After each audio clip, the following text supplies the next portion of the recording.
आमिर डोगर साहब जो इंडिपेंडेंट हैं, पीटीआई के नामजद हैं, जहांगीर तरीन साहब इस्तेकाम पाकिस्तान पार्टी से और रिजवान अहमद साहब पाकिस्तान पीपल्स पार्टी से, ये यहाँ पे नुमायां उम्मीदवार हैं। 2018 का जो इलेक्शन था उसमें आमिर डोगर साहब ने 55,000 की लीड से शिकस्त दी थी मुस्लिम लीग नून के तारिक रशीद साहब को, और मेरा ख्याल ये वन ऑफ दी आप कह लें कि लार्जेस्ट नंबर जो पीटीआई ने शिकस्त दी थी किसी को 55,000 की लीड से। और टीएलपी का फैक्टर यहाँ भी था, 5,590 वोट 2018 में भी उनके कैंडिडेट ने लिए थे। 2013 में पीटीआई नहीं, जावेद हाशमी साहब ने 83,569 वोट लिए थे और तारिक रशीद साहब ने उस वक्त 73,000 वोट लिए थे। और फिर 2008 में तारिक रशीद साहब पीएमएलएन के यहाँ पे वो 37,143 वोट लेकर कामयाब हुए थे और मलिक लियाकत डोगर साहब 24,531 वोट उन्होंने हासिल किए थे। ये पीपल्स पार्टी के थे जी, ये पीपल्स पार्टी के थे लियाकत डोगर साहब। इनके लिए जावेद हाशमी बैक ऑफ कर गए जी।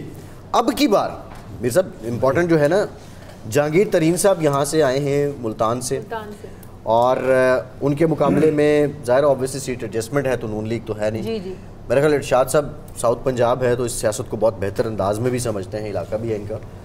आप क्या समझते हैं चैलेंजेस जहांगीर साहब के लिए क्या हैं, आमिर डोगर साहब के लिए क्या हैं और अपॉर्चुनिटीज़ क्या हैं दोनों के लिए? जहांगीर तरीन साहब के वालिद की इसी हल्के में थी और इसी वजह से वो आप अपने आप को कहते हैं कि यहाँ के हम रहने वाले, वहाँ तो उनकी ज़मीन वगैरह थी, रकबा था।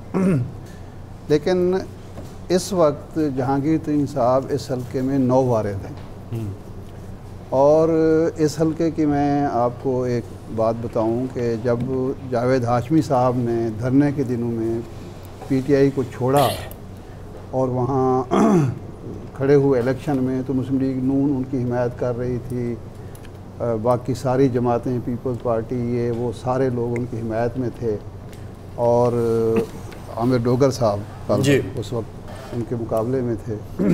तो आम ख्याल ये था कि जावेद हाशमी साहब ये आसानी से सीट निकाल लेंगे क्योंकि वो पॉपुलर हैं अपनी जात में भी, उनको तमाम सियासी जमातों की हिमायत हासिल है। हमज़ा साहब वहाँ कैंपेन कर रहे थे, बहुत सारे अवामिल थे, पंजाब गवर्नमेंट थी उनके पास, सब कुछ था।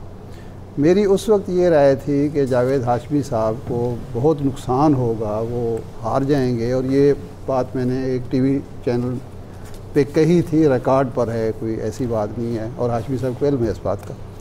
मैंने कहा कि जावेद हाशमी साहब को जो नुकसान होगा वो इस बात का होगा कि जावेद हाशमी साहब ने बेवफाई की है। तो उस इलाके को मैं जितना जानता हूँ, क्योंकि जावेद हाशमी साहब कहते थे कि जितनी इज़्ज़त इमरान खान ने मेरी की है किसी लीडर ने नहीं किया। तो मैंने कहा ये बात जब वहाँ के वोटर से मैं बात करता हूँ तो वो कहते हैं कि जिस शख्स ने इतनी इज़्ज़त की है आपने उसकी पीठ में छुरा घोंपा है। तो मैंने कहा हाशमी साहब ये इलेक्शन हार जाएंगे। हाशमी साहब वो इलेक्शन हार गए और आमिर डोगर उस वक्त 9 वारिद था, हाशमी साहब के साथ कोई कंपैरिजन बनता ही नहीं था। अब सेम इस वक्त पोजीशन है जहांगीर तरीन साहब की और जावेद हाशमी साहब आमिर डोगर के मुकाबले में विड्रा कर चुके हैं, वो उनकी भरपूर हिमायत कर रहे हैं, कैंपेन कर रहे हैं। एक तो ये फैक्टर जहन में रहे। आमिर डोगर ने बिरादरी भी उसकी उस हल्के में मजबूत है और उसने काम वाम भी बहुत ज़्यादा किए हैं क्योंकि वो चीफ विप था तो उसकी वजह से उसको सहूलत थी, फंड ये वो सारा कुछ वो चीज़ें हैं, ये सिम्पथी वेव जो है वो सारा है। तो मैं नहीं समझता कि फेयर एंड फ्री इलेक्शन में जहांगीर तरीन साहब आमिर डोगर को शिकस्त दे सकते हैं। सही है, ठीक।